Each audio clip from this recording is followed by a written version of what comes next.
ಗುರುದೇವಾನಂದ ಶ್ರೀಗಳರವರ ಪಾದಾರವಿಂದಗಳಿಗೆ ಸಾಷ್ಟಾಂಗ ಪ್ರಣಾಮಗಳನ್ನು ಸಲ್ಲಿಸ್ತಾ, ಇವತ್ತಿನ ಕಾರ್ಯಕ್ರಮದ ಅಧ್ಯಕ್ಷರೇ, ವೇದಿಕೆಯಲ್ಲಿರುವಂತಹ ಆದರಣೀಯ ಹಿರಿಯರೇ, ಮುಂಭಾಗದಲ್ಲಿ ಕೂತ್ಕೊಂಡಿರುವಂಥ ವಂದನೀಯ ಮಾತಾ ಭಗಿನಿಯರೇ, ಗೌರವಾನ್ವಿತ ಭಗವದ್ಭಕ್ತ ಬಂಧುಗಳೇ, ಜಗತ್ತಿನಲ್ಲಿ ಅತ್ಯಂತ ಪ್ರಾಚೀನ ರಾಷ್ಟ್ರ ಭಾರತ,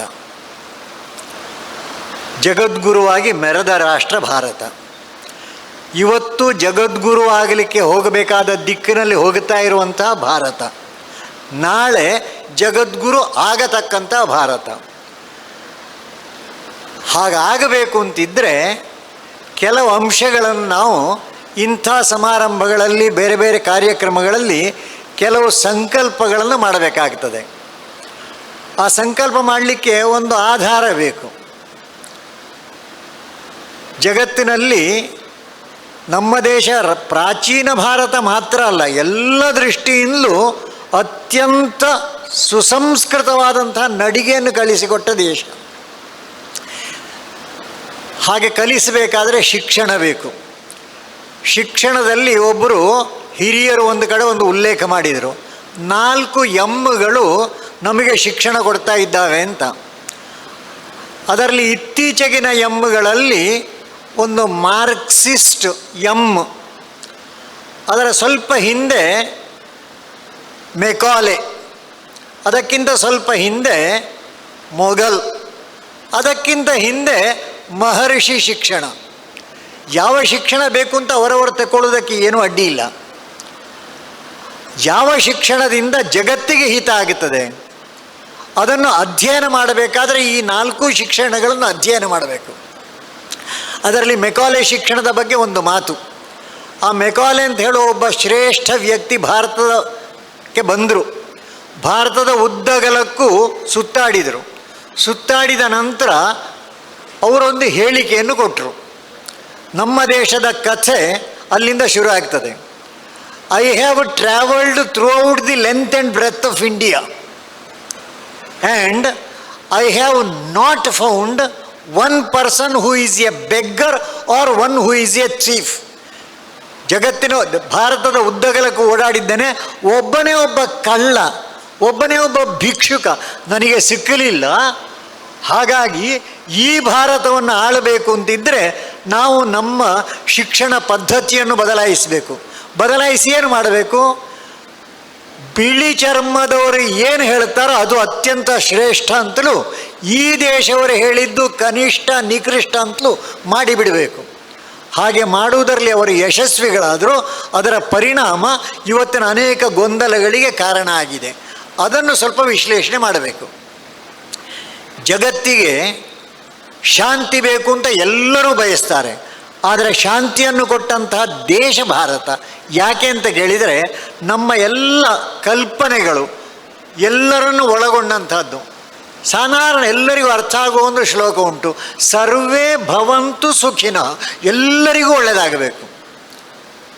ನನಗೆ ದ್ರೋಹ ಕೊಟ್ಟ ವ್ಯಕ್ತಿ ನೆನಪಾಗುತ್ತದೆ ಆ ಶ್ಲೋಕ ಹೇಳುವಾಗ.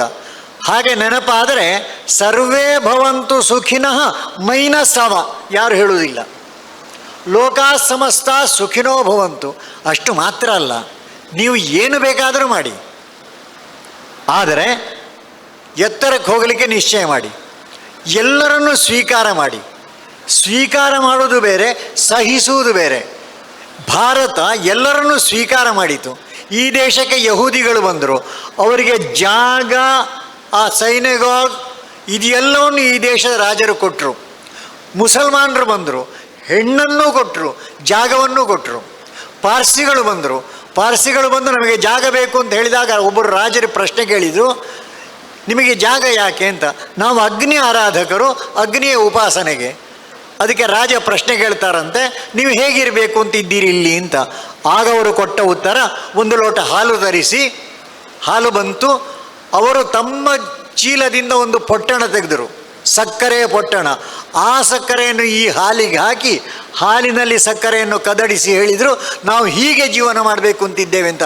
ಹಾಗೆ ಜೀವನ ಮಾಡಿದಂಥ ಪಾರ್ಸಿಗಳು ಇವತ್ತಿನ ನಮ್ಮ ಆರ್ಥಿಕ ಕ್ಷೇತ್ರದಲ್ಲಿಯೂ ಬಹಳ ದೊಡ್ಡ ಕೊಡುಗೆಯನ್ನು ಕೊಟ್ಟಿದ್ದಾರೆ. ಈ ದೇಶ ಹಾಗಾಗಿ ಎಲ್ಲರನ್ನೂ ಸ್ವೀಕಾರ ಮಾಡಿತು.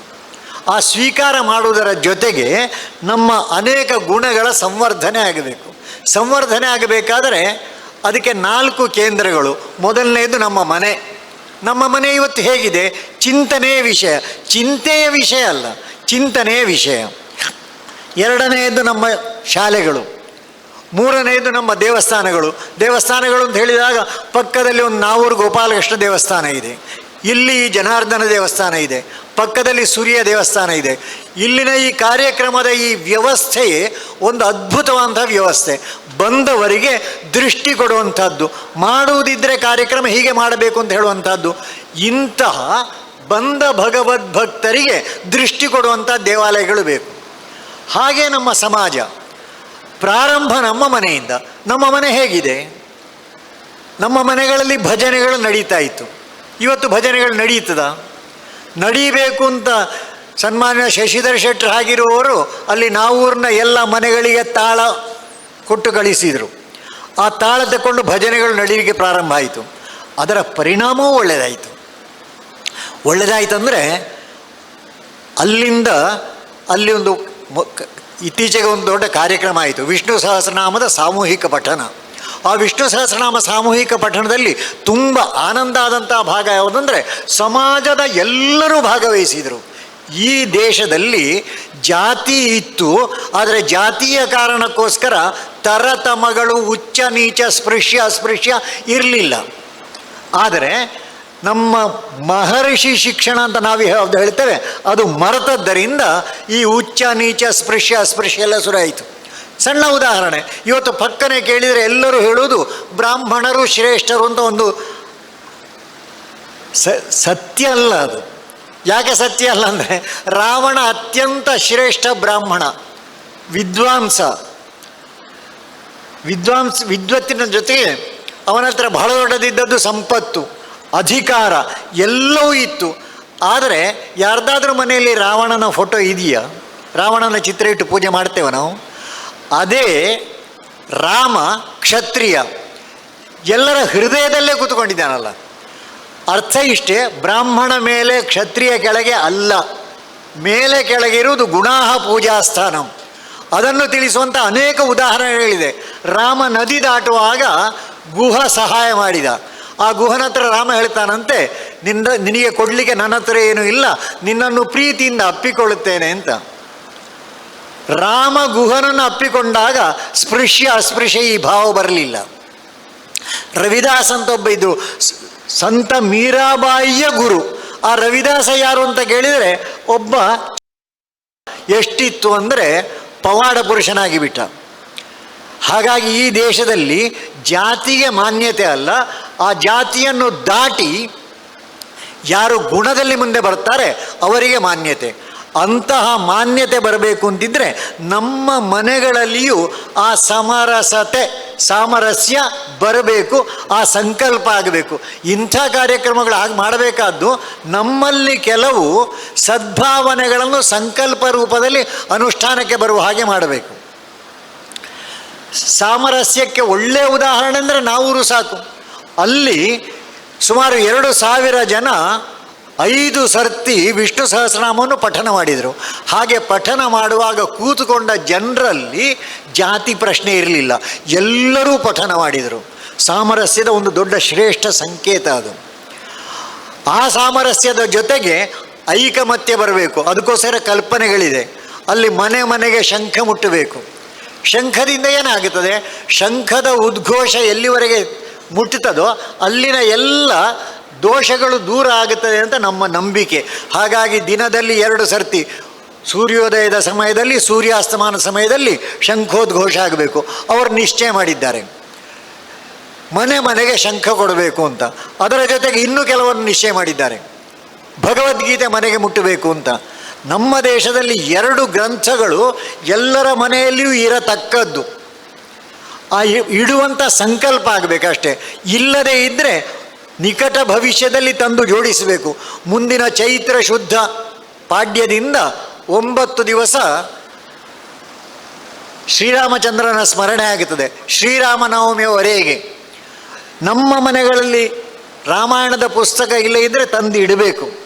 ಬರೀ ಇಟ್ಟರೆ ಸಾಲದು, ನಮ್ಮ ಮಕ್ಕಳ ಜೊತೆ ಹಂಚಬೇಕಾದ್ರೆ ಮನೆ ಮಂದಿ ಒಟ್ಟಿಗೆ ಕೂತ್ಕೊಳ್ಬೇಕಲ್ಲ. ನಮ್ಮ ಮನೆಗಳಲ್ಲಿ ಒಟ್ಟಿಗೆ ಕೂತ್ಕೊಳ್ಳೋದು ಮರೆತೋಗಿದೆ, ಎಲ್ಲ ಮರೆತೋಗಿದೆ.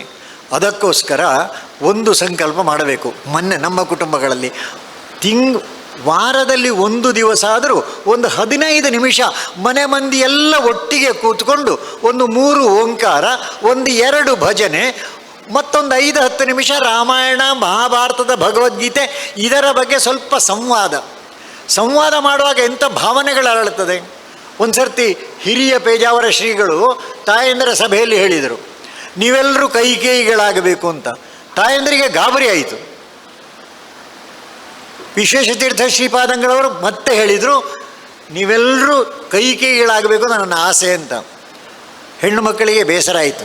ಆದರೆ ಆಮೇಲೆ ಅವರು ಹೇಳಿದ್ರಲ್ಲ, ಆ ವಾಕ್ಯದಿಂದ ಅನೇಕ ಜನ ತಾಯಂದಿರ ಕಣ್ಣಲ್ಲಿ ಕಣ್ಣೀರು ಬಂತು. ನನ್ನ ಪ್ರಾರ್ಥನೆ ಇಷ್ಟೇ, ನೀವೆಲ್ಲರೂ ಭರತನ ಆಗಿರುವ ಮಕ್ಕಳಿಗೆ ಜನ್ಮ ಕೊಡಬೇಕು ಅಂತ. ಯಾಕೆ? ಜಗತ್ತಿನ ಇತಿಹಾಸದಲ್ಲಿ ಭರತನ ಆಗಿರೋ ವ್ಯಕ್ತಿತ್ವ ಸಿಗಲಿಕ್ಕಿಲ್ಲ, ಯಾವುದೇ ಸಾಹಿತ್ಯದಲ್ಲಿ ಸಿಗಲಿಕ್ಕಿಲ್ಲ. ತಾನು ಮಾಡದ ತಪ್ಪಿಗೆ ಪ್ರಾಯಶ್ಚಿತ್ತವನ್ನು ಸಂತೋಷದಿಂದ ಮಾಡಿದಂಥ ವ್ಯಕ್ತಿ.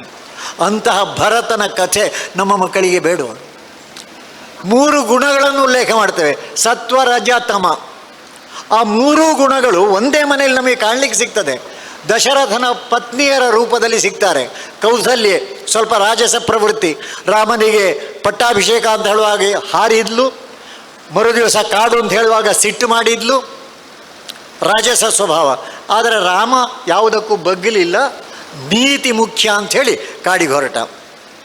ಕೊನೆಗೂ ಆಶೀರ್ವಾದ ಮಾಡಿದ್ಲು, ಅದು ಬೇರೆ. ಕೈಕೇಯಿ ಏನು ಮಾಡಿದ್ದಾಳಂತ ಗೊತ್ತು. ಪಟ್ಟಾಭಿಷಿಕ್ತನಾಗಬೇಕಂತ ರಾಮನನ್ನು ಕಾಡಿಗೆ ಕಳಿಸಿದರು. ಕೌಸಲ್ಯ ರಾಜಸ ಗುಣಕ್ಕೆ ಕಾರಣ, ಆದರೆ ಕೈಕೇಯಿ ತಾಮಸ ಗುಣದ ಪ್ರತೀಕ ಆದ್ಲು. ಅಲ್ಲೇ ಇನ್ನೊಬ್ಬಳಿಲ್ಲಲ್ಲ, ಅವಳ ಹೆಸರು ತುಂಬ ಜನರಿಗೆ ಗೊತ್ತಿಲ್ಲ, ಸುಮಿತ್ರೆ. ಆಕೆ ಎಂಥ ಹೆಣ್ಣು ಮಗಳು. ಲಕ್ಷ್ಮಣ ಹೋಗಿ ನಾನು ಕಾಡಿಗೆ ಹೋಗುತ್ತೇನೆ ಅಂತ ಹೇಳಿದಾಗ ಆಕೆ ಹೇಳಿದ್ದು ಸುವರ್ಣಾಕ್ಷರದಿಂದ ಬರೆದಿಡಬೇಕು. ಆಕೆ ಹೇಳ್ತಾರೆ ಲಕ್ಷ್ಮಣ ಹತ್ರ, ರಾಮಂ ದಶರಥಂ ವಿದ್ಧಿ. ನೀನು ಈಗಿನಿಂದ ತಿಳ್ಕೊಳ್ಬೇಕು, ನಿನ್ನ ದಶರಥ ಯಾರಂದರೆ ರಾಮ. ಮಾಂ ವಿದ್ಧಿ ಜನಕಾತ್ಮಜಾಂ. ನಿನ್ನ ಅಮ್ಮ ಸುಮಿತ್ರೆ ಯಾರು ಅಂತ ಕೇಳಿದರೆ ಸೀತಾಮಾತೆ. ಅಯೋಧ್ಯಾಂ ಅಟವೀಂ ವಿದ್ಧಿ. ಅಯೋಧ್ಯೆ ಯಾವುದು ಉಂಟು, ಕಾಡು ಯಾವುದು ಉಂಟು, ಅದನ್ನೇ ಅಯೋಧ್ಯೆ ಅಂತ ತಿಳ್ಕೊ. ಅಷ್ಟು ಹೇಳಿ ಆಗುವುದಲ್ಲ ಅಂತ ಹೇಳಿದಾಗ ಲಕ್ಷ್ಮಣನಿಗೆ ಬಹಳ ಆನಂದ ಆಯಿತು. ಅವಳು ಹೇಳ್ತಾಳೆ, ಗಚ್ಚತಾತ ಯಥಾ ಸುಖಂ. ಸುಖವಾಗಿ ಹೋಗಿ ಬಾ ಮಗನೇ ಅಂತ. ಕಾಡಿಗೆ ಯಾರಾದರೂ ಸುಖವನ್ನು ಅರಸಿಕೊಂಡು ಹೋಗ್ತಾರ? ಆದರೆ ಅವಳು ಹೇಳಿದ್ಲು. ಅಂದರೆ ಸತ್ವಗುಣದ ಪ್ರತೀಕ. ರಾಮಾಯಣದ ಒಂದೊಂದು ಘಟನೆ ಅದನ್ನು ತಿಳಿಸ್ತದೆ. ರಾಮಾಯಣದ ರಾಮನ ಒಂದು ಮಾತು ಸಾಕು, ಈ ದೇಶದ ಬಗ್ಗೆ, ನಮ್ಮ ಮನೆಯ ತಾಯಂದಿರ ಬಗ್ಗೆ ಎಂಥ ಶ್ರದ್ಧೆ. ಜನನೀ ಜನ್ಮಭೂಮಿಶ್ಚ ಸ್ವರ್ಗಾದಪಿ ಗರೀಯಸಿ. ಅಮ್ಮ, ತಾಯಿ, ಹೆಣ್ಣು ಮಕ್ಕಳನ್ನು ತಾಯಿಯ ರೂಪದಲ್ಲಿ ನೋಡಿದ್ದು. ಹೆಣ್ಣು ಮಕ್ಕಳ ಬಗ್ಗೆ ಇವತ್ತಿನ ವಾತಾವರಣ ಬೇರೆ ಇರಬಹುದು, ಆದರೆ ಈ ದೇಶ ಹೇಗಿತ್ತು. ಒಬ್ಬ ಕವಿ ಬಹಳ ಸುಂದರವಾಗಿ ಹೇಳ್ತಾನೆ, when I was born there was a woman, my mother. When I grew up I wanted a companion to play with, there came a woman, my sister. When I went to school there I came across a woman, my beloved teacher. As I grew up, when I wanted a companion for my life, there came a woman, my wife. As I grew up, when difficulties arose, when I became rough and tough, then came a woman, my beloved daughter. ಹಾಗೆಯೇ when I leave this body, there will be a woman to absorb me in my motherland. ಹಾಗಾಗಿ ಆ ಕವಿ ಹೇಳ್ತಾನೆ, if you are a man, respect every woman, and fortunately if you are a woman, be proud to be one. ಅಂತಹ ತಾಯಂದಿರನ್ನು ಆ ಎತ್ತರಕ್ಕೆ ಏರಬೇಕು ಅಂತ ಮರ್ಯಾದಾ ಪುರುಷೋತ್ತಮ ಶ್ರೀರಾಮಚಂದ್ರನೇ ಲಕ್ಷ್ಮಣನಿಗೆ ಹೇಳ್ತಾನೆ, ಜನನಿ ಜನ್ಮಭೂಮಿಶ್ಚ. ಹೀಗೆ ಈ ದೇಶದಲ್ಲಿ ಕಲಿಸಬೇಕಾದದ್ದು ತುಂಬ ಇದೆ. ಶಾಲೆಗಳಿಗಿಂತ ಮುಖ್ಯ ನಮ್ಮ ಮನೆಗಳಲ್ಲಿ ಕಲಿಸಬೇಕು. ಮನೆಯಲ್ಲಿ ಕಲಿಸಬೇಕು ಅಂತಿದ್ದರೆ ಒಟ್ಟು ಸೇರಬೇಕು. ವಾರದಲ್ಲಿ ಒಂದು ದಿವಸ ಆದರೂ 15 ನಿಮಿಷ ಒಟ್ಟು ಸೇರಿ 1-2 ಭಜನೆ, 1-3 ಓಂಕಾರ, ಕೊನೆಗೆ ಕಣ್ಣಲ್ಲಿ ಕಣ್ಣಿಟ್ಟು ಒಂದು ಮುಗುಳ್ನಗೆ ನಗಾಡ್ತಾ ಒಟ್ಟಿಗೆ ಕೂತ್ಕೊಳ್ಳಬಹುದಾ, ಕೂತ್ಕೊಳ್ಬೇಕಾ? ಇದು ಪ್ರಶ್ನೆ. ಕೂತ್ಕೊಳ್ಬಹುದು, ಕೂತ್ಕೊಳ್ಬೇಕು ಅಂತಾದರೆ ನನ್ನಿಂದ ಪ್ರಾರಂಭ ಆಗಬೇಕು. ಆ ಸಂಕಲ್ಪವನ್ನು ಈ ಜನಾರ್ದನ ಸ್ವಾಮಿಯ ಸಮ್ಮುಖದಲ್ಲಿ ತೆಕ್ಕೊಂಡ್ರೆ ಅದಕ್ಕಿಂತ ದೊಡ್ಡ ಕೆಲಸ ಇನ್ನೇನಿಲ್ಲ. ಮುಂದಿನದ್ದು ಅಂಥದ್ದೇ 2ನೇ ಸಂಕಲ್ಪ. ಒಟ್ಟಿಗೆ ಕೂತ್ಕೊಂಡು ವಾರದಲ್ಲಿ ಒಂದು ದಿವಸ ಆದರೂ ಊಟ ಮಾಡಬಹುದಾ? ಒಟ್ಟಿಗೆ ಕೂತ್ಕೊಂಡು. ಅದು ಮರೆತೋಗಿದೆ. ಊಟ ಅಂದರೆ ಏನು? ಊಟ ಅಂದರೆ ಒಂದು ಯಜ್ಞ, ಒಂದು ಪೂಜೆ. ಯಾರಾದರೂ ಯಜ್ಞ ಪೂಜೆಯನ್ನು ಟಿ ವಿಯ ಮುಂದೆ ಮಾಡ್ತೇವೆ ನಾವು? ಹಾಗಾಗಿ ಊಟದ ಹೊತ್ತಿನಲ್ಲಿ ನಮ್ಮ ಮೊಬೈಲು, ಟಿ ವಿ ಎಲ್ಲ ಬಂದಾಗಬೇಕು. ಒಟ್ಟಿಗೆ ಕೂತ್ಕೊಳ್ಬೇಕು. ನಗನಗುತ್ತಾ ಅನ್ನಪೂರ್ಣೆ ಸದಾಪೂರ್ಣೆ ಶಂಕರ ಪ್ರಾಣವಲ್ಲಭೆ ಈ ಶ್ಲೋಕ ಹೇಳಿ ಆ ಅನ್ನದ ತಟ್ಟೆಯನ್ನು ಮುಟ್ಟಿ ನಮಸ್ಕಾರ ಮಾಡಿ ಊಟ ಶುರು ಮಾಡಿದರೆ ಆ ಊಟದಿಂದ ಸಿಕ್ಕುವಂಥ ಶಕ್ತಿ, ಪ್ರೇರಣೆ ಅದ್ಭುತ ಅಲ್ವಾ? ಆ ದಿಕ್ಕಿನಲ್ಲಿ ಮಾಡಬೇಕು ಬಿಡು. 3ನೇದು ನಮ್ಮ ಭಾಷೆ. ನಮ್ಮ ಭಾಷೆಯ ಬಗ್ಗೆ ನಮಗೆ ಗೌರವ ಇಲ್ಲ ಅಂತ ಹೇಳಿದಾಗ ದುಃಖ ಆಗ್ತದೆ. ಜಗತ್ತಿನಲ್ಲಿ ಅತ್ಯಂತ ಶ್ರೇಷ್ಠ ಭಾಷೆ ಭಾರತದ ಸಂಸ್ಕೃತ, ಸಂಸ್ಕೃತ ಜನ್ಯ ಉಳಿದ ಎಲ್ಲ ಭಾಷೆಗಳು, ಕನ್ನಡ, ಮಲಯಾಳ, ತಮಿಳು, ತೆಲುಗು ಎಲ್ಲ. ನಮ್ಮ ಭಾಷೆಯ ಶಬ್ದಗಳು ಎಷ್ಟು ಶ್ರೇಷ್ಠ ಅಂತ ಹೇಳಿದರೆ, ನಮ್ಮ ಭಾಷೆಯಲ್ಲಿ ಪಾಪಕ್ಕೆ ಶಬ್ದ ಉಂಟು, ಇಂಗ್ಲೀಷ್ನಲ್ಲಿ ಉಂಟು. ಇಂಗ್ಲೀಷ್ನಲ್ಲಿ ಪಾಪ ಅಂತ ಹೇಳಬೇಕಾದ್ರೆ ಸಿನ್, SIN. ಈ ದೇಶದಲ್ಲಿ ಪಾಪದ ಜೊತೆಗೆ ಇನ್ನೊಂದು ಶಬ್ದ ಬರ್ತದೆ, ಪುಣ್ಯ. ಆ ಪುಣ್ಯಕ್ಕೆ ಇಂಗ್ಲೀಷ್ನಲ್ಲಿ ಶಬ್ದ ಎಂಥದ್ದು? ಯಾವ ಡಿಕ್ಷನರಿ ಇಷ್ಟವರೆಗೆ ಕೊಡಲಿಲ್ಲ. ಯಾಕೆ ಕೊಡಲಿಲ್ಲ ಅಂದರೆ ಈ ಪುಣ್ಯದ ಪರಿಕಲ್ಪನೆ ಅದು ಭಾರತದ್ದು. ಒಳ್ಳೆಯದು ಮಾಡಿದರೆ ಪುಣ್ಯ, ನೋವು ಮಾಡಿದರೆ ಪಾಪ ಅಂತ ನಮ್ಮ ಅಮ್ಮಂದಿರು ನಾವು ಚಿಕ್ಕವರಿರುವಾಗಲೇ ಹೇಳಿಕೊಟ್ಟಿದ್ದಾರೆ. ಒಂದು ಬೆಕ್ಕಿನ ಕಿವಿ ಹೀಗೆ ತಿರುಗಿಸಿದರೆ ಅಮ್ಮ ಬಂದು ನಮ್ಮ ಕಿವಿಯನ್ನು ಹಿಡ್ಕೊಂಡು ತಿರುಗಿಸುವುದಿಲ್ಲ. ಮಗು ಹಿಂಸೆ ಮಾಡಬಾರ್ದು, ಪಾಪ ಅದು ಅಂತ. ಅದೇ ಮಗು ದನಕ್ಕೊಂದು ಗ್ರಾಸವನ್ನು ತಂದು ಹಾಕಿದರೆ ಬೆನ್ನು ತಟ್ಟಿ ಹೇಳ್ತಾರೆ ಪುಣ್ಯದ ಕೆಲಸ ಮಾಡಿದ್ದಿ ಅಂತ. ಈ ಪಾಪ ಪುಣ್ಯ ಬೇರೆ ಭಾಷೆಯಲ್ಲಿ ಇಲ್ಲ. ಅದೇ ರೀತಿ ಧರ್ಮ, ಅದನ್ನು ರಿಲಿಜನ್ ಮಾಡಿ ಒಟ್ಟು ಸತ್ಯಾನಾಶ ಮಾಡಿಬಿಟ್ಟಿದ್ದೇವೆ. ಕುಟುಂಬ, ಅದನ್ನು ಫ್ಯಾಮಿಲಿ ಅಂತ ಹೇಳಿ, ಫ್ಯಾಮಿಲಿ ಎಂಬ ಶಬ್ದದಲ್ಲಿ ಅಕ್ಷರ 6 ಉಂಟು. ಅದನ್ನೊಬ್ಬರು ವಿನೋದಕ್ಕೆ ವಿಸ್ತರಿಸಿದರು. ಫ್ಯಾಮಿಲಿ ಅಂದ್ರೇನು? Father and mother, I love you. 3 ಜನ ಸಾಕು ಒಂದು ಫ್ಯಾಮಿಲಿ ಆಗಲಿಕ್ಕೆ. ಆದರೆ ಒಂದು ಕುಟುಂಬ ಆಗಬೇಕಾದ್ರೆ ಕನಿಷ್ಠ 3 ತಲೆಮಾರು ಬೇಡವಾ? ಹಾಗಾಗಿ ನಮ್ಮ ಭಾಷೆ, ಅದರ ಬಗ್ಗೆ ನಮಗೆ ಗೌರವ ಇರಬೇಕು. ಅದರ ಜೊತೆಗೆ ನಮ್ಮ ಭಾರತೀಯ ಚಿಂತನೆ ಎಷ್ಟು ನೋವಾಗ್ತದೆ. ನಮ್ಮ ಅಪ್ಪ ಡೆಡ್, ಅಮ್ಮ ಮಮ್ಮಿ, ಗಂಡಸರೆಲ್ಲ ಅಂಕಲ್, ಹೆಣ್ಣು ಮಕ್ಕಳೆಲ್ಲ ಆಂಟಿ, ಬೇರೆ ಶಬ್ದ ಇಲ್ಲ. ಬಂಧುತ್ವವಾಚಕ ಶಬ್ದಗಳು ಉಂಟೆಷ್ಟು? ತುಳುವಿನಲ್ಲಿ 60 ಅಂತ ಹೇಳಿದರೆ ಎಂಥದ್ದು ಅಂತ ಕೇಳಿದರೆ 60 ಗೊತ್ತು, 60 ಗೊತ್ತಿಲ್ಲ ಅಂತ ಹೇಳ್ತಾರೆ. ಆ ಶಬ್ದದ ಹಿಂದೆ ಇರುವಂಥ ಭಾವ, ಆ ಶಬ್ದಗಳು ನಮ್ಮದು ಬರಬೇಕಲ್ಲ. ನಮ್ಮ ಚಿಂತನೆ, ಭಾರತೀಯ ಚಿಂತನೆ ಆಗಬೇಕು ಬೇಡ? ಆದರೆ ಇವತ್ತು ನಮ್ಮ ದುರದೃಷ್ಟ, ನಮ್ಮ ಮಕ್ಕಳ ಮನೆಯಲ್ಲಿ ಮಕ್ಕಳು ಹುಟ್ಟಿದ ಹಬ್ಬವನ್ನು ಹೇಗೆ ಆಚರಿಸ್ತೇವೆ? ಹಳ್ಳಿಗೆ ಬಂದಿದೆ ನಮ್ಮ ರೋಗ. ಯಾವುದೋ ಕೇಕ್ ತರ್ತೇವೆ, ಒಂದು ದೀಪ ಉರಿಸಿ, ನಂದಿಸಿ, ಕತ್ತರಿಸಿ. ಎಂಥದಿದು? ನಂದಿಸುವುದಿದ್ರೆ ಉರಿಸುವುದು ಯಾಕೆ? ಹಾಗೆ ಅಂತ ಇವತ್ತಿನ ಈ ಜೆನ್ಸಿ ನಮ್ಮ ಮಕ್ಕಳಿದ್ದಾರಲ್ಲ, ಅವರು ಅಷ್ಟು ಸುಲಭದಲ್ಲಿ ಕೇಳಲಿಕ್ಕಿಲ್ಲ. ಅದಕ್ಕೋಸ್ಕರ ಮಕ್ಕಳನ್ನು ಕೂತ್ಕೊಳ್ಳಿಸಿ ಸಂವಾದ ಮಾಡಬೇಕು. ನಮ್ಮ ಮನೆಯ ಮಕ್ಕಳ ಹುಟ್ಟುಹಬ್ಬ ಹೇಗಾಗಬೇಕು ಅವರಿಗೆ ಹೇಳಬೇಕು. ಹುಟ್ಟುಹಬ್ಬ ಆಚರಿಸಬೇಕಾದ ಮಗು ಆ ದಿವಸ, ಹುಟ್ಟುಹಬ್ಬದ ದಿವಸ 5 ಗಂಟೆಗೆ ಹೇಳಬೇಕು. ಚರ್ಚೆ ಆಗಬೇಕು ಮನೆಯಲ್ಲಿ, ತೈಲಾಭ್ಯಂಜನ ಆಗಬೇಕು. ಅದಾದ ಮೇಲೆ ಹೊಸ ಬಟ್ಟೆ ಧರಿಸಬೇಕು, ದೇವರ ಮುಂದೆ ಕೂತ್ಕೊಳ್ಳಿಸಬೇಕು. ದೇವರಿಗೆ ಒಂದು ಆರತಿ ಎತ್ತಿ ಅದೇ ಆರತಿಯನ್ನು ಈ ಮಗುವಿಗೆ ಎತ್ತಬೇಕು. ಹತ್ತಿರದ ದೇವಸ್ಥಾನಕ್ಕೆ ಹೋಗಿ ಅಲ್ಲಿ ನಮಸ್ಕಾರ ಮಾಡಿ ಮಗುವಿಗೆ ದೀರ್ಘಾಯುಷ್ಯದ ಜೊತೆ ಸದ್ಬುದ್ಧಿ ಬರಲಿ ಅಂತ ಪ್ರಾರ್ಥನೆ ಮಾಡ್ತಾ ಮನೆಗೆ ಬಂದು ಮಧ್ಯಾಹ್ನಕ್ಕೊಂದು ಪಾಯಸದ ಊಟ ಆಗಬೇಕು. ಆ ಪಾಯಸದ ಊಟ ಮಾಡುವಂಥ ಅಮ್ಮನೋ ಅಜ್ಜಿಯೋ ಪಾಯಸಕ್ಕೆ ಹಾಕುವಂಥ ಬೆಲ್ಲ, ಗೋಡಂಬಿ, ದ್ರಾಕ್ಷೆ ಅಷ್ಟು ಮಾತ್ರ ಹಾಕುವುದಲ್ಲ, ತನ್ನ ಹೃದಯವನ್ನೇ ಹಾಕ್ತಾಳೆ. ನನ್ನ ಮೊಮ್ಮಗನ ಹುಟ್ಟಿದ ಹಬ್ಬ ಇವತ್ತು ಒಳ್ಳೆಯದಾಗಬೇಕು ಅಂತ. ಆ ದಿವಸದ ಪಾಯಸದ ರುಚಿ ಅದು ಸವಿದರೆ ಮಾತ್ರ ಗೊತ್ತಾಗುವುದು. ಈ ರೀತಿಯ ಚಿಂತನೆ ನಮ್ಮ ಮಕ್ಕಳ ಜೊತೆ ಚರ್ಚೆ ಆಗಬೇಕು ಬೇಡ? ಹಾಗಾಗಿ ಈ ಸ್ವದೇಶಿ ಮಾನಸಿಕತೆ ತುಂಬ ಉಂಟು, ಅದನ್ನು ಹೆಚ್ಚು ಹೇಳಲಿಕ್ಕೆ ಹೋಗುವುದಿಲ್ಲ ನಾನು. ಪ್ರತಿಯೊಂದು ಹಲ್ಲು ಉಜ್ಜಿಯೋ ಬ್ರಷು, ಪೇಸ್ಟಿನಿಂದ ಶುರು ಮಾಡಿ ಮೈಗೆ ಹಾಕುವಂಥ ಸೋಪಿನಿಂದ ಶುರು ಮಾಡಿ ಅನೇಕ ಸ್ವದೇಶಿ ವಸ್ತುಗಳು ಎಷ್ಟು ಉತ್ಕೃಷ್ಟವಾದ್ದಿದೆ ಅದನ್ನು ಹುಡುಕಿ ತಂದು ನಮ್ಮ ಮನೆಗಳಲ್ಲಿ ಬಳಸಲಿಕ್ಕೆ ಪ್ರಾರಂಭ ಮಾಡಬೇಕು. ಹಾಗೆ ಮುಂದಿನ ಭಾಗ ನಮ್ಮ ಮನೆಯೇ ಮಂತ್ರಾಲಯ ಅಂತ ಹೇಳ್ತೇವೆ. ಮನೆ ಮಂತ್ರಾಲಯ ಆಗಬೇಕು ಅಂತಿದ್ದರೆ ಬಹಳ ಸರಳ ಉಪಾಯ ಉಂಟು. ಮನೆ ಮಂದಿ ಎಲ್ಲರೂ ಅವರವರ ಸಮಯಕ್ಕೆ 2 ನಿಮಿಷ ಸ್ನಾನ ಆದ ನಂತರ ದೇವರ ಮುಂದೆ ಕಣ್ಣು ಮುಚ್ಚಿ ಕೂತುಕೊಂಡು ತಮ್ಮ ಇಷ್ಟ ದೇವರ ಜಪ ಮಾಡಬೇಕು. ಈ ದೇಶದಲ್ಲಿ ಮಾತ್ರ ಹೇಳಿದ್ದು ಒಬ್ಬನೇ ದೇವರು ಅಂತ ಹೇಳಲಿಲ್ಲ. ದೇವನೊಬ್ಬ ನಾಮ ಹಲವು. ಜಗತ್ತನ್ನು ಯಾರೂ ಹೇಳಲಿಲ್ಲ ಇದನ್ನು. ನೀವು ಯಾವ ದೇವರನ್ನು ಬೇಕಾದರೂ ಪೂಜೆ ಮಾಡಿ, ಆದರೆ ಪೂಜೆ ಮಾಡುವಾಗ ಅಂತಃಕರಣ ಪರಿಶುದ್ಧವಾಗಲಿ. ಅದಕ್ಕೇನು ಮಾಡಬೇಕು? ಸ್ನಾನ ಮಾಡಿದ ನಂತರ ದೇವರ ಮುಂದೆ ಕೂತ್ಕೊಂಡು ಕಣ್ಣು ಮುಚ್ಚಬೇಕು. ಕಣ್ಣು ಮುಚ್ಚುವುದು ಒಂದು ಸಂಸ್ಕಾರ. ನಾವು ದೇವಸ್ಥಾನಕ್ಕೆ ಹೋಗ್ತೇವೆ, ಯಾಕೆ ಅಂತ ಕೇಳಿದರೆ ದೇವರ ದರ್ಶನಕ್ಕೆ ಅಂತ ಹೇಳ್ತೇವೆ. ದೇವರ ದರ್ಶನಕ್ಕೆ ಹೋದ ನಾವೇನು ಮಾಡ್ತೇವೆ? ದೇವರನ್ನು ನೋಡ್ತಾ ಇದ್ದ ಹಾಗೆ ಕಣ್ಣು ಮುಚ್ಚುತ್ತೇವೆ. ಹೋದದ್ದು ದರ್ಶನಕ್ಕೆ ಕಣ್ಣು ಮುಚ್ಚುವುದು. ಯಾಕೆ ಕಣ್ಣು ಮುಚ್ಚುವುದು? ಕಣ್ಣು ಮುಚ್ಚದೇ ಇದ್ದರೆ ತಿರುಪತಿ ತಿಮ್ಮಪ್ಪನನ್ನು ನೋಡ್ಲಿಕ್ಕೆ ಹೋದವನು ಅವನಿಗೆ ತಿಮ್ಮಪ್ಪನನ್ನು ಬಿಟ್ಟು ಉಳಿದದ್ದೆಲ್ಲ ಕಾಣ್ತಾರೆ. ಅರ್ಚಕರು ಕಾಣ್ತಾರೆ, ಜನ ಕಾಣ್ತಾರೆ, ಭಕ್ತರು ಕಾಣ್ತಾರೆ, ಎದುರು ನಿಂತವರು ಕಾಣ್ತಾರೆ, ತಿಮ್ಮಪ್ಪ ಮಾತ್ರ ಕಾಣೋದಿಲ್ಲ. ಆದರೆ ಆ ತಿಮ್ಮಪ್ಪನನ್ನು ನೋಡಿ ಕೈ ಮುಗಿದು ಕಣ್ಣು ಮುಚ್ಚಿದರೆ ತಿಮ್ಮಪ್ಪ ಮಾತ್ರ ಕಾಣೋದು. ಹಾಗಾಗಿ ಈ ಹೊರಗಿನ ಕಣ್ಣಿನ ಶಕ್ತಿ ಸೀಮಿತ, ಅದನ್ನು ಚರ್ಮಚಕ್ಷು ಅಂತ ಹೇಳ್ತಾರೆ. ಒಳಗಿನ ಕಣ್ಣು ಅದನ್ನು ಮನಶ್ಚಕ್ಷು ಅಂತ ಹೇಳ್ತಾರೆ. ಅದರ ಶಕ್ತಿ ಹೆಚ್ಚಾಗಿದೆ. ಅದಕ್ಕಿಂತ ಆಚೆಗೆ ಇನ್ನೊಂದುಂಟು ಪ್ರಜ್ಞಾಚಕ್ಷು, ನಮ್ಮ ಬುದ್ಧಿವಂತಿಕೆಗೆ ಸಂಬಂಧಪಟ್ಟು.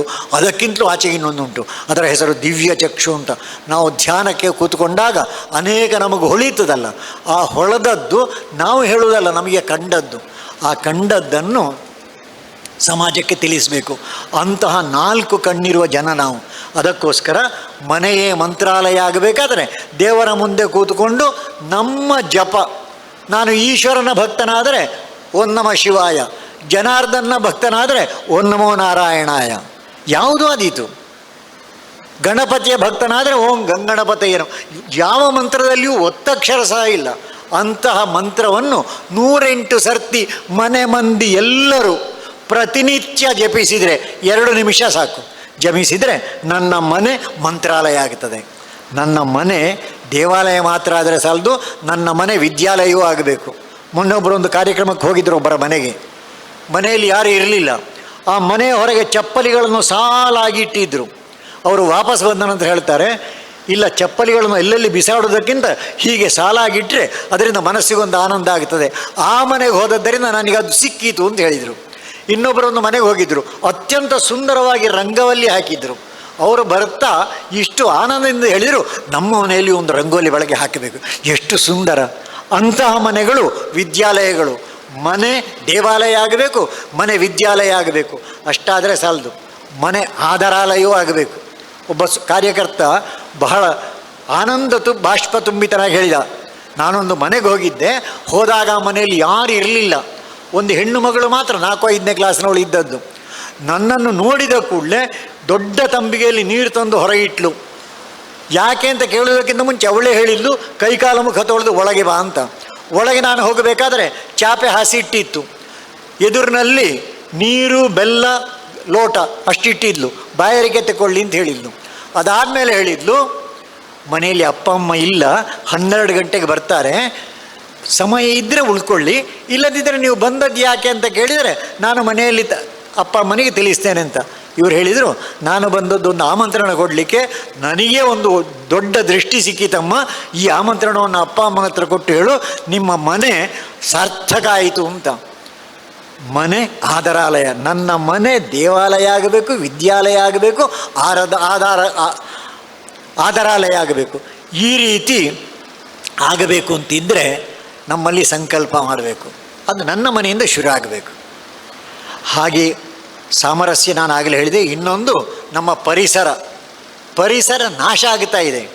ಅದನ್ನು ಉಳಿಸಬೇಕಾದ್ರೆ ನಮ್ಮ ಮಕ್ಕಳಿಗೆ ತುಂಬ ಹೇಳಬೇಕು.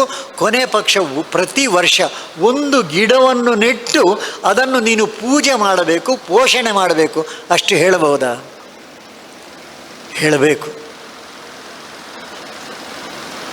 ಪ್ಲಾಸ್ಟಿಕ್ ಬಳಕೆಯನ್ನು ಕಡಿಮೆ ಮಾಡಬೇಕು. ಎಷ್ಟಾಗುತ್ತದೋ ಅಷ್ಟು ನಮ್ಮಿಂದ ಪರಿಸರಕ್ಕೆ ತೊಂದರೆ ಬಾರದಂತೆ ನೋಡಬೇಕು. ಪರಿಸರ ಚೆನ್ನಾಗಿದ್ದರೆ ಆಮ್ಲಜನಕ ಸಿಗ್ತದೆ, ಆಹಾರವೂ ಸಿಗ್ತದೆ. ಇದನ್ನು ಮಕ್ಕಳಿಗೆ ಕಲಿಸಬೇಕು. ಹಾಗೆಯೇ ಕುಟುಂಬ ಸಮರಸತೆಗೆ ಪೂರಕವಾಗಿ ವಿಷ್ಣು ಸಹಸ್ರನಾಮ, ಲಲಿತಾ ಸಹಸ್ರನಾಮ ಯಾವುದು ಬೇಕಾದರೂ ಆದೀತು, ಒಟ್ಟಿಗೆ ಐಕಮತ್ಯದಿಂದ ಪಠಣ. ಮೂರನೆಯದ್ದು ಸ್ವದೇಶಿ ಮಾನಸಿಕತೆ. ನಾಲ್ಕನೆಯದ್ದು ಪರಿಸರದ ಸಂರಕ್ಷಣೆ. ಕೊನೆಯದ್ದು ಇನ್ನೊಂದು ಮಾಡಲೇಬೇಕಾದ್ದು, ಮಾಡುವುದಿಲ್ಲ, ದುಃಖ ಆಗ್ತದೆ, ಸಾಮಾಜಿಕ ನಾಗರಿಕ ಶಿಷ್ಟಾಚಾರಗಳು. ಒಂದು 10 ಸೆಕೆಂಡ್ನ ಒಂದು ವಿಡಿಯೋ ನೋಡಿದೆ ನಾನು. ಅದರಲ್ಲಿ ಒಂದು ರೈಲ್ವೆ ಸ್ಟೇಷನ್ನಲ್ಲಿ ಇಬ್ಬರು ಕಾಲೇಜು ವಿದ್ಯಾರ್ಥಿಗಳು ಬಿಸ್ಕೆಟ್ ಪ್ಯಾಕೆಟ್ ತಗೊಂಡು ಅದನ್ನು ಬಿಚ್ಚಿ ಆ ಪ್ಲ್ಯಾಸ್ಟಿಕ್ಕನ್ನು ಕೆಳಗೆ ಹಾಕಿ ಬಿಸ್ಕೆಟನ್ನು ಹಂಚಿಕೊಂಡು ಮುಂದೆ ಹೋಗ್ತಾರೆ. ಪಕ್ಕದಲ್ಲಿ ಒಬ್ಬಳು ಹೆಣ್ಣು ಮಗಳು ಕೂತ್ಕೊಂಡಿದ್ಲು, ಪ್ರಾಯಶಃ 5ನೇ ಕ್ಲಾಸ್ ಇರಬಹುದು. ಅವಳು ಕೂತ ಬೆಂಚಿನಿಂದ ಹಾರಿ ಆ ಪ್ಲ್ಯಾಸ್ಟಿಕ್ಕನ್ನು ಕೈಯಲ್ಲಿ ಎತ್ತಿ ಅದನ್ನು ಕಸದ ಬುಟ್ಟಿಗೆ ಹಾಕಿ ಕುರ್ಚಿಯಲ್ಲಿ ಬೆಂಚಿನಲ್ಲಿ ಕೂತ್ಕೊಂಡ್ಲು. ಅವಳ ತಾಯಿ ಪಕ್ಕದಲ್ಲಿದ್ಲು. ಆ ಅಮ್ಮ ಅವಳ ಬೆನ್ನನ್ನು ಹೀಗೆ 2 ಸರ್ತಿ ತಟ್ಟಿದ್ಲು, ಅಷ್ಟೇ. ಶಿಷ್ಟಾಚಾರ ಅಂದರೆ ಇದು. ಇವತ್ತು ನಮ್ಮ ಶಿಷ್ಟಾಚಾರ ಎಲ್ಲಿ ಹೋಗಿದೆ? ಒಬ್ಬ ಪೊಲೀಸ್ನವ ಬೈಕಿನಲ್ಲಿ ಬರೋರನ್ನ ಹಿಡಿದ. ಬೈಕಿನಲ್ಲಿ 3 ಜನ ಇದ್ದರು. ಒಬ್ಬರ ಹತ್ರ ಹೆಲ್ಮೆಟ್ ಇರಲಿಲ್ಲ. ದಾಟಬೇಕಾದ್ರೆ ಕೆಂಪು ಸಿಗ್ನಲನ್ನು ದಾಟಿ ಬಂದಿದ್ದರು. ಅವ ಕೇಳ್ತಾನೆ ಇವರ ಹತ್ರ, ಬೈಕಿನಲ್ಲಿ ಎಷ್ಟು ಜನ ಹೋಗಬೇಕು? 2 ಜನ. ಗೊತ್ತುಂಟು ಇವರಿಗೆ. ನೀವೆಷ್ಟು ಜನ ಇದ್ದೀರಿ? ನಾವು 3 ಜನ. ಹೋಗಬೇಕಾದ್ರೆ ಏನಾಗಬೇಕು? ಹೆಲ್ಮೆಟ್ ಹಾಕಲೇಬೇಕು. ನಾವು ಹಾಕಲಿಲ್ಲ.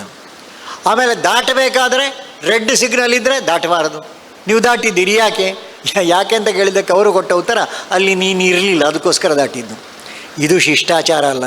ಶಿಷ್ಟಾಚಾರ ಅಂದರೆ ನಿಯಮಗಳನ್ನು, ನೀತಿಗಳನ್ನು ಸ್ವ ಇಚ್ಛೆಯಿಂದ ಅನುಷ್ಠಾನಕ್ಕೆ ತರುವಂಥದ್ದು. ಹೀಗೆ ಈ 5 ಗುಣಗಳನ್ನು ಹಿಂದೂ ಸಮಾಜದಲ್ಲಿ ಇತ್ತು, ಈಗಲೂ ಇದೆ. ಆದರೆ ಕೆಲವು ಕಡೆಯಲ್ಲಿ ಕಡಿಮೆ ಆಗಿದೆ.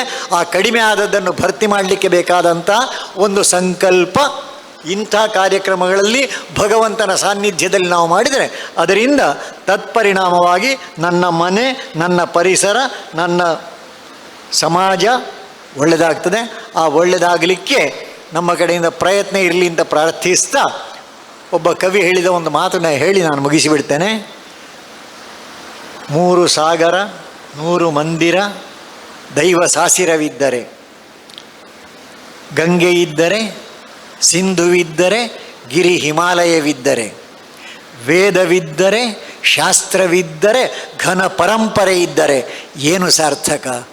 ಮನೆಯ ಜನರೇ ಮಲಗಿ ನಿದ್ರಿಸುತ್ತಿದ್ದರೆ ಆ ನಿದ್ರೆಯಿಂದ ಏಳುವಂತೆ ಆ ಜನಾರ್ದನ ಸ್ವಾಮಿ ನಮಗನ್ನೆಲ್ಲರನ್ನು ಅನುಗ್ರಹಿಸಲಿ ಅಂತ ಪ್ರಾರ್ಥಿಸ್ತಾ ನನ್ನ 2 ಮಾತು ಮುಗಿಸ್ತಾ ನಮಸ್ಕಾರ.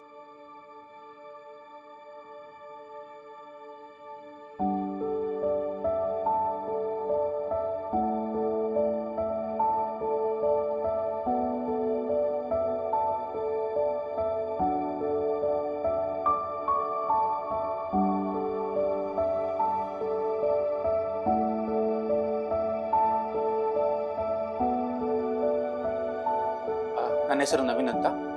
ಆ್ಯಕ್ಚುಲಿ ನಮಗೆ ಈಗ ಹೆಣ್ಣು ಮಗು ಆಗಿದೆ. ತುಂಬ ಖುಷಿ ಆಗ್ತಾಯಿದೆ. ಹಾಸ್ಪಿಟಲ್ ಫೆಸಿಲಿಟೀಸ್ ಮತ್ತು ಇಲ್ಲಿದ್ದ ಸ್ಟಾಫ್, ಡಾಕ್ಟರ್ಸ್ ಸ್ವಚ್ಛ ಪೂರ ಭಾಳ ಶೋಕಡೆ ಸ್ವಚ್ಛತೆ ಪೂರ ಕ್ಲೀನ್ ಎಲ್ಲ. ಮುಖ್ಯವಾಗಿ ಕಾವಂದರ ಕನಸು ಇದು. ಏನೊಂದು ಒಳ್ಳೆ ಆಸ್ಪತ್ರೆ ಉಜಿರೆಯಲ್ಲಿ ಬೇಕು. ಎಲ್ಲರೂ ಏನೊಂದು ಮಂಗಳೂರಿಗೆ ಹೋಗಬೇಕು, ಒಂದು ಎಮರ್ಜೆನ್ಸಿ ಆದರೆ ಅಂತಹ ಸಿಚುವೇಶನ್ ಬರಬಾರ್ದು. ನಮ್ಮ ಏನೊಂದು ಊರಲ್ಲಿ ಒಳ್ಳೆಯ ಏನೊಂದು ಆಸ್ಪತ್ರೆ, ಸುಸಜ್ಜಿತವಾದ ಆಸ್ಪತ್ರೆ ಬೇಕು ಅಂತ ಹೇಳುವ ಕನಸು 12 ಗಂಟೆ 1 ಗಂಟೆ 2 ಗಂಟೆಗೆ ನಾನು ನೋವು ಅಂತ ಹೇಳುವಾಗಲೂ ಏನು ನಿಮಿಷವೂ ವ್ಯರ್ಥ ಮಾಡದೆ ಇಮಿಡಿಯೇಟ್ಲಿ ಆಗಿ ಬಂದು ನನ್ನನ್ನೆಲ್ಲ ಆ ನೋವಿಗೆ ಬೇಕಾದ ವಿಚಾರಗಳನ್ನೆಲ್ಲ ಮಾಡಿದ್ದಾರೆ. ಪಾರ್ಶ್ವ ಕೂಡ ಹೂ ಪೇರು ಡಾಕ್ಟರ್ ಸ್ವರ್ಣಲತ ಡಾಕ್ಟರ್ ಎಂಟ್ಲ ಅದಕ್ಕೆ ಬೊಕ್ಕ ಬಾಲೆ ಒಂಚೂರು ತೊಂದರೆ ಉಂಡು ಇತ್ತೆ ನೆಟ್ ಐಶ್ವರ್ಯ ಬಾಲೆ ಅಣ್ಣೆಲ್ಲ ಬಾರ್ಲ ಆ ಕಡೆ ಹೂ ಒಂದುಲ್ಲೇರು ಖುಷಿಯ ನೆಗ್ಲೆ ಮೂರು ಬಾರಿ.